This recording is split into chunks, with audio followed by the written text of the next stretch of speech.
লক্ষ্মীপুরে ক্ষতিকর রং কেমিক্যাল দিয়ে মেয়াদহীন আইসক্রিম উৎপাদন করায় এক ব্যবসায়ীকে 2 লাখ টাকা জরিমানা করা হয়েছে। রোববার দুপুরে লক্ষ্মীপুর পৌর শহরের পিটিআই মোড় এলাকায় রাকিব আইসক্রিম কারখানা মালিক আমির হোসেনকে এই জরিমানা করা হয়।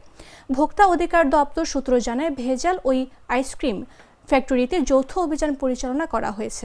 সেখানে অনুমোদনহীন বিভিন্ন ক্ষতিকর রং ও কেমিক্যাল বিভিন্ন নামে বেনামে ঠিকানা ব্যবহার করে মেয়াদহীন আইসক্রিম উৎপাদন করে আসছে।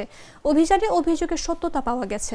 এতে ভোক্তা অধিকার সংরক্ষণ আইনে মালিককে 2 লাখ টাকা জরিমানা করা হয়েছে।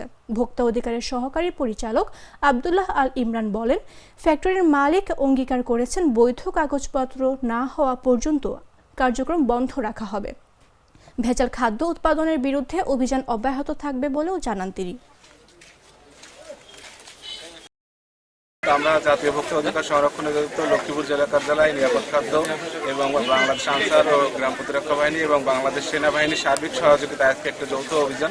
আমরা গোপন সংবাদের ভিত্তিতে এখানে একটি ভেজাল নকল একটা আইসক্রিম কারখানার সন্ধান পাই। এসে আমরা দেখতে পাই বিভিন্ন অনুমোদনহীন ক্ষতিকর যে রং এবং কেমিক্যাল এবং কোনো উৎপাদনের তারিখ ছাড়া, এবং তারা বিভিন্ন বেনামে অর্থাৎ বিভিন্ন নাম ঠিকানা ইউজ করে তারা এই আইসক্রিমগুলো উৎপাদন করে আসতেছিল। আজকে তাদেরকে আমরা প্রশাসনিক ব্যবস্থা হিসেবে ভোক্তা অধিকার সংরক্ষণ আইন 2009-এর 37, 43 এবং 45 ধারায় মোট 2 লক্ষ টাকা আর্থিক জরিমানা করলাম। আর আমাদের এই মনিটরিং চলমান থাকবে। ওনারা অঙ্গীকার করেছেন ওনারা প্রপার ডকুমেন্টস লাইসেন্স ছাড়া এটা কার্যক্রম বন্ধ রাখবেন এবং সেই নির্দেশনা প্রদান করা হয়েছে। আর আমাদের এই ভেজাল নকলের বিরুদ্ধে